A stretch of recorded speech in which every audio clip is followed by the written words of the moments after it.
ശ്രീ മധു ഇപ്പോൾ നമ്മളോടൊപ്പം ടെലിഫോൺ ലൈനിലുണ്ട്. ശ്രീ മധു, മലയാളത്തെ സംബന്ധിച്ച് ഏറ്റവും സന്തോഷമുള്ള ഒരു വാർത്ത വരുന്ന സമയമാണ്. അങ്ങ് എങ്ങനെ പ്രതികരിക്കുന്നു? ഹലോ, അറിഞ്ഞതിൽ വളരെ വളരെ സന്തോഷം. ആർത്തിക്കുന്നവർക്ക് അംഗീകാരങ്ങൾ എപ്പോഴും കിട്ടിക്കൊണ്ടിരിക്കുമല്ലോ. ലാൽ അർപ്പിക്കുന്നു, ലാലിന് കിട്ടി, ലാലിൻ്റെ കൂടെ ഞാനും സന്തോഷിക്കുന്നു.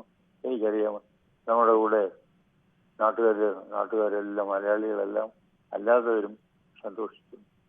ഇനിയും അവാർഡുകൾ കിട്ടുന്നുണ്ട്. ഒരു 21 വർഷത്തിനൊക്കെ ശേഷം നമുക്ക് വീണ്ടും ഒരു ഫാൽക്കെ പുരസ്കാരം കിട്ടുന്നു. അടൂരിന് ശേഷം മോഹൻലാലിന് കിട്ടുന്നു. അതൊക്കെ ഒരു സന്തോഷം ഇരട്ടിക്കുന്നുണ്ട്. മലയാളത്തിൽ നിന്ന് ആദ്യമായിട്ട് ഒരു അഭിനേതാവിന് കിട്ടുന്ന ഫാൽക്കെ പുരസ്കാരം കൂടിയാണല്ലോ.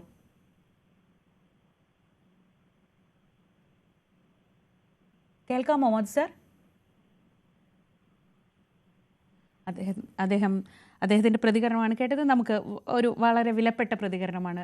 ഒരുപക്ഷെ അദ്ദേഹമൊക്കെ തിളങ്ങി നിൽക്കുന്ന കാലത്ത് ഏറ്റവും പുതിയ താരമായി വന്ന ഒരാളാണ് മോഹൻലാൽ. മോഹൻലാലിനാണ് ഇപ്പോൾ പുരസ്കാരം കിട്ടിയിരിക്കുന്നത്. ഇപ്പോൾ നമുക്കൊപ്പം News 18 Keralam senior associate editor S Lallu കൂടി ചേർന്നു. ലല്ലു, ആ പോസ്റ്റിനും അപ്പുറത്ത് മോഹൻലാൽ എന്ന നടൻ്റെ ഒരു ആരാധകൻ, അല്ലെങ്കിൽ മോഹൻലാൽ എന്ന നടനെ വളരെ സൂക്ഷ്മമായി നിരീക്ഷിക്കുന്ന ഒരാൾ എന്ന നിലയ്ക്ക് ഈ ഒരു പുരസ്കാരം അദ്ദേഹത്തിന് അർഹിക്കുന്നതാണെന്ന കാര്യത്തിൽ സംശയമില്ല. ഈ സമയം ഏറ്റവും മികച്ച ചിത്രങ്ങൾ നൽകി പ്രേക്ഷകരുടെ ഇടയിൽ ഇങ്ങനെ നിറഞ്ഞു നിൽക്കുമ്പോൾ ഇത്രയും വലിയൊരു പുരസ്കാരം തേടിയെത്തുക എന്നൊരു ഭാഗ്യം കൂടി അദ്ദേഹത്തിന് ഉണ്ടാവുകയാണ്. ഈ 80 കിഡ് എന്നൊക്കെയാണ് എന്റെ പ്രായത്തിലുള്ള മനുഷ്യന്മാരെ ഈ പുതിയ തലമുറ വിശേഷിക്കുന്നത്. ഞങ്ങളൊക്കെ 80-ൽ ജനിച്ച മകള് ഇപ്പൊ ജെൻ ആൽഫ എന്നോ ജെൻ സി എന്നൊക്കെ വിളിക്കാവുന്ന പ്രായത്തിലുള്ള എന്റെ മകൾ. അപ്പൊ ഞങ്ങൾ രണ്ടുപേരുടെയും ഏറ്റവും പ്രിയപ്പെട്ട താരമായിരുന്നു വെച്ചാൽ മോഹൻലാലാണ് എന്ന് ഒട്ടുപാട്ടിൽ പറയും. അപ്പോ എത്ര തലമുറകളുടെ ഇഷ്ടതാരമാണ് അദ്ദേഹം എന്നാലോചിക്കുന്നു. എത്ര തലമുറ ഇപ്പോ ഈ പറഞ്ഞ പോലെ 6 വയസ്സായ കുട്ടികൾ പോലും ലാലേട്ടൻ മുണ്ട് മടക്കി കുത്തുന്ന പോലെ മുണ്ട് മടക്കി കുത്തുന്നു. നമുക്കറിയാം പുലിമുരുകനൊക്കെ റിലീസായ സമയത്ത് ആ പുലിമുരുകൻ പോസ്റ്റിൽ ഇരിക്കാത്ത കേരളത്തിൽ ഏതെങ്കിലും ഒരു കുട്ടി ആ പ്രായത്തിലുണ്ടോ എന്ന് ചോദിച്ചാൽ ഇല്ല എന്നും തന്നെ നമുക്ക് ഉത്തരം പറയേണ്ടി വരും. അതുപോലെ തന്നെ ഇപ്പോ നമുക്കറിയാം ഈ വർഷം അദ്ദേഹം മലയാള സിനിമയ്ക്ക് നൽകിയ വമ്പൻ ഹിറ്റുകൾ, അദ്ദേഹത്തിന്റെ തുടരുമായാലും എമ്പുരാനായാലും ഏറ്റവും ഒടുവിൽ റിലീസായ ഹൃദയപൂർവ്വമായാലും മികച്ച രീതിയിൽ ഇൻഡസ്ട്രിയൽ ഹിറ്റുകളായി മലയാളത്തിൽ മാറിക്കൊണ്ടിരിക്കുന്ന സമയം. ഇത് സിനിമയ്ക്ക് നൽകിയ സമഗ്ര സംഭാവനയ്ക്ക് ഇന്ത്യയിലെ ഏറ്റവും ഉന്നതമായ പുരസ്കാരം എന്ന് ആലോചിക്കണം. ഒരു അഭിനേതാവ് എന്നുള്ളതിൽ മാത്രമല്ല, അദ്ദേഹം സിനിമയ്ക്ക് നൽകിയ സംഭാവനകൾ ായ ചിത്രങ്ങളുടെ നിർമ്മാതാവാണ് ശ്രീ മോഹൻലാൽ. വാനപ്രസ്ഥമടക്കമുള്ള ചിത്രങ്ങൾ നിർമ്മിക്കുന്നു, ഭരതമടക്കമുള്ള ചിത്രങ്ങൾ നിർമ്മിക്കുന്നു, കലാപനി പോലുള്ള ചിത്രങ്ങളുടെ നിർമ്മാണത്തിൽ പങ്കാളിയാകുന്നു. ഇങ്ങനെ എത്രയോ മനോഹരമായ ചിത്രങ്ങൾ അദ്ദേഹം നിർമ്മിച്ചു. അതുപോലെ തന്നെ ഏറ്റവും അവസാനം അദ്ദേഹം ഒരു ചിത്രം സംവിധാനം ചെയ്യുന്നു. അതും ഒരു പരീക്ഷണ ചിത്രമാണ്. നമുക്കറിയാം കുട്ടികൾക്ക് വേണ്ടി എന്ന് പറയാൻ അദ്ദേഹം ആ ചിത്രം ചെയ്തത്. അത് തീർത്തും ഒരു പരീക്ഷണ ചിത്രം, ഒരു അനിമേഷൻ, ഒരു ആനിമ ഫിലിം എന്ന് വേണമെങ്കിൽ നമുക്ക് പറയാവുന്ന തരത്തിലുള്ള ഒരു ചിത്രം. ഇങ്ങനെ സിനിമയുടെ സമസ്ത മേഖലയിലും പങ്കാളിയായ, സിനിമയുടെ സമസ്ത മേഖലയിലും വർഷങ്ങളായി അദ്ദേഹം തന്നെ പറയുന്നുണ്ട്, ഒരു 45-47 വർഷമായി 81-ൽ തുടങ്ങിയ, അതായത് എനിക്ക് തോന്നുന്നത് 80 ഡിസംബറിലാണ് അദ്ദേഹത്തിന്റെ മഞ്ഞിൽ വിരിഞ്ഞ പൂക്കൾ എന്ന ആദ്യ ചിത്രം റിലീസാകുന്നത്. അതിനു മുമ്പ് തിരുനോട്ടം എന്ന ചിത്രത്തിൽ അഭിനയിക്കുന്നു. തുടങ്ങി വില്ലൻ വേഷങ്ങളുടെ മലയാളിയുടെ ഹൃദയത്തിലേക്ക് ഉണരൂ എന്ന സിനിമയിലെ വില്ലൻ വേഷമൊക്കെ നമുക്കറിയാം മലയാളി ഇന്നേ വരെ കണ്ടിട്ടില്ലാത്ത തരത്തിലുള്ള അസാധ്യമായ പ്രകടനമാണ് ഉണരൂ എന്ന സിനിമയിൽ അദ്ദേഹം വന്നത്. പിന്നെ ഈ അട്ടകലാശം പോലുള്ള സിനിമകളിലൂടെ അദ്ദേഹം ഈ ക്യാരക്ടർ വേഷങ്ങളിലേക്ക് വന്നു, സഹോദരനായി വരുന്നു. അങ്ങനെ ബിൽഡപ്പ് ചെയ്ത ഒരു കാര്യം, ഒരു മോഹൻലാൽ 24-25 ചിത്രങ്ങൾക്ക് അഭിനയിച്ച ഈ 80 മുതൽ 90 കാലങ്ങളിലൊക്കെ അദ്ദേഹം ഒരു വർഷം 24-25 സിനിമകളിലൊക്കെ അഭിനയിച്ചിട്ടുണ്ട്.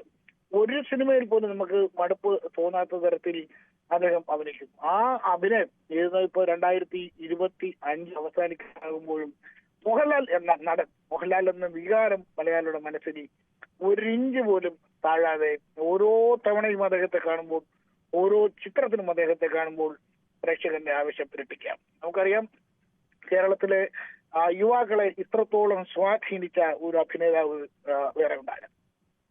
നടപ്പിലും ചലനത്തിലും നോട്ടത്തിലും വാക്കുകളിലുമെല്ലാം മോഹൻലാലായി മാറാത്ത യുവാക്കൾ കേരളത്തിലുണ്ടാകുമോ എന്നറിയില്ല. മോഹൻലാൽ എന്ന നടനെ സ്നേഹിക്കാത്ത മലയാളി മനസ്സുകൾ കേരളത്തിൽ ഉണ്ടാകും. പലതരത്തിലുള്ള അഭിപ്രായ വ്യത്യാസങ്ങൾ, ചിലപ്പോൾ അദ്ദേഹത്തിന്റെ നിലപാടുകളിലോ അദ്ദേഹത്തിന്റെ വാക്കുകളിലൊക്കെ പലതരത്തിലുള്ള അഭിപ്രായ വ്യത്യാസങ്ങൾ ഉള്ളവരുണ്ടാകാം. പക്ഷേ മോഹൻലാൽ എന്ന അഭിനേതാവിനെ, മോഹൻലാൽ എന്ന കലാകാരനെ മാറ്റി നിർത്താൻ ഒരു മലയാളിക്കും കഴിയില്ല. അത്തരത്തിൽ മലയാളി മനസ്സിനെ സ്വാധീനിച്ചു കഴിഞ്ഞ ഒരു പ്രതിഭയാണ് അദ്ദേഹം. നേരത്തെ ഹരി പറഞ്ഞു അദ്ദേഹത്തിന്റെ ഏറ്റവും ഒടുവിൽ പുറത്തിറങ്ങിയ ആ പരസ്യം, അത് ആ പരസ്യം മോഹൻലാൽ എന്ന നടന്റെ പ്രസൻസ് കൊണ്ട് മാത്രം അത് എത്ര സെക്കൻഡ് ഉണ്ടാവും, ഒരു മിനിറ്റ് പരസ്യം എത്രത്തോളം മലയാളികളാണ് കീഴടക്കിയത്. അതുപോലെ തന്നെ ഏറ്റവും ഒടുവിൽ പറഞ്ഞ റിയാലിറ്റി ഷോ ബിഗ് ബോസിൽ അദ്ദേഹം നടത്തിയ ആ പരാമർശങ്ങൾ, അദ്ദേഹം എടുത്ത നിലപാട്, ഒരു പക്ഷേ അദ്ദേഹത്തിന്റെ ആ നിലപാട് കൊണ്ട് മാത്രം അതുവരെ അത്തരമൊരു സമൂഹത്തെ അല്ലെങ്കിൽ അത്തരം മനുഷ്യരെ മറ്റൊരു കണ്ണിൽ കണ്ടിരുന്ന മനുഷ്യരുടെ നിലപാട്, എത്രായിരം മനുഷ്യരുടെ നിലപാട് അദ്ദേഹത്തിന്റെ ആ ഒരൊറ്റ സ്റ്റേറ്റ്മെന്റ് മാറിയിട്ടുണ്ടാകാം എന്ന് നമ്മൾ ചിന്തിക്കുമ്പോഴാണ് മോഹൻലാൽ എന്ന നടന്റെ സ്വാധീനം. മോഹൻലാൽ എന്ന നടൻ കഴിഞ്ഞ നൂറ്റാണ്ടോളമായി മലയാള സിനിമയിൽ കേരളത്തിന് വേണ്ടി എന്ത് ചെയ്തു എന്ന് നമ്മൾ ആലോചിക്കുന്നത്, നമ്മൾ ആഴത്തിൽ മനസ്സിലാക്കുന്നത്. അദ്ദേഹം ഒരു അഭിനേതാവ് മാത്രമല്ല, മലയാളിയെ അത്രയേറെ ആഴത്തിൽ സ്പർശിച്ച, മലയാളിയുടെ ഓരോ നിമിഷത്തിലും കൂടെ നിൽക്കുന്ന ഒരു കലാകാരനാണ്. ഞാൻ മടങ്ങിയെത്താം. ഇപ്പോൾ സംവിധായകൻ ശ്രീ ശ്യാമപ്രസാദ് നമ്മളോടൊപ്പം ടെലിഫോൺ ലൈനിലുണ്ട്. ശ്രീ ശ്യാമപ്രസാദ്, മലയാളത്തെ സംബന്ധിച്ച് ഏറ്റവും സന്തോഷകരമായ അഭിമാനകരമായ ഒരു നിമിഷമാണ് മലയാളത്തിൻ്റെ സ്വന്തം മോഹൻലാൽ ഇന്ത്യൻ സിനിമയുടെ നെറുകയിലെത്തുന്ന ഈ ഒരു സമയത്ത് അങ്ങ് എങ്ങനെയാണ് ആ സന്തോഷം പങ്കുവെക്കുന്നത്? വളരെയധികം സന്തോഷമുണ്ട്. മോഹൻലാലിന് ഇത്രയും വലിയ ഒരു പുരസ്കാരം കിട്ടുന്നത് തീർച്ചയായും മലയാള സിനിമയ്ക്ക് ഒരു പുരസ്കാരം മലയാള സിനിമ അംഗീകരിക്കപ്പെടുന്നത് പോലെ തന്നെയാണ്. ഈ അടുത്ത കാലത്ത് ഏറ്റവും അധികം ഇന്ത്യയിലെ ഒരു ഇമ്പാക്ട് ഉണ്ടാക്കിയിട്ടുള്ള സിനിമ ശാഖയാണ് മലയാള സിനിമയുടേത്. അതിന്റെ ഒരു നായകൻ എന്ന് തന്നെ വിളിക്കാവുന്ന ഒരു കലാകാരൻ നമ്മുടെ രാജ്യത്തിന്റെ ഏറ്റവും പരമോന്നതമായിട്ടുള്ള സിനിമാ ബഹുമതി അർഹ എന്നുള്ളത് മലയാള സിനിമയ്ക്ക് അഭിമാനിക്കാവുന്ന ഒരു കാര്യമായിട്ട് എനിക്ക് തോന്നുന്നു. ഈ സൈറ്റേഷനിൽ പറയുന്നത് പോലെ അദ്ദേഹത്തിൻ്റെ സിനിമാ മേഖലയിൽ അദ്ദേഹത്തിൻ്റെ പ്രവർത്തനം തലമുറകളെ സ്വാധീനിക്കുന്നതാണ് എന്നൊരു സൈറ്റേഷൻ ഉണ്ട്. നമുക്ക് തന്നെ അത് നേരിട്ടറിയാം. നമ്മുടെ വീട്ടിൽ ഇപ്പോൾ കഴിഞ്ഞ തലമുറയിലെ ആളുകൾക്കായാലും ഏറ്റവും പുതിയ തലമുറയിലെ ആളുകൾക്കായാലും ഒക്കെ ഏറ്റവും പ്രിയങ്കരനായ താരം എന്ന് ചോദിക്കുമ്പോൾ അത് സ്വാഭാവികമായി ലാലേട്ടൻ എന്ന ഒറ്റ പേരിലേക്ക് ചുരുങ്ങുന്നത് നമ്മൾ പലപ്പോഴും കാണാറുണ്ട്. ഒരു കുടുംബത്തിൽ എത്ര തലമുറകൾ, അങ്ങനെ ആ നിലയ്ക്ക് അദ്ദേഹത്തിൻ്റെ ഒരു സ്വാധീനം മലയാള സിനിമയിൽ കഴിഞ്ഞൊരു അരനൂറ്റാണ്ടോളമായി അദ്ദേഹം സജീവമായി തന്നെയുണ്ട്. അങ്ങനെ കൊമേഴ്ഷ്യലി പോലും വളരെ തിളങ്ങി നിൽക്കുന്ന ഒരു സമയത്ത്, ഏറ്റവും നന്നായി നിൽക്കുന്ന ഒരു സമയത്ത് ഇങ്ങനൊരു വലിയ പുരസ്കാരം കൂടി എത്തുന്നത്. അതെ, തീർച്ചയായും. കാരണം ഏത് ജോണറിലുള്ള സിനിമയാണെങ്കിലും ഏത് തരത്തിലുള്ള ഓഡിയൻസിനെയും തൃപ്തിപ്പെടുത്താൻ കഴിവുള്ള ഒരു കലാകാരനാണ് ശ്രീ മോഹൻലാൽ.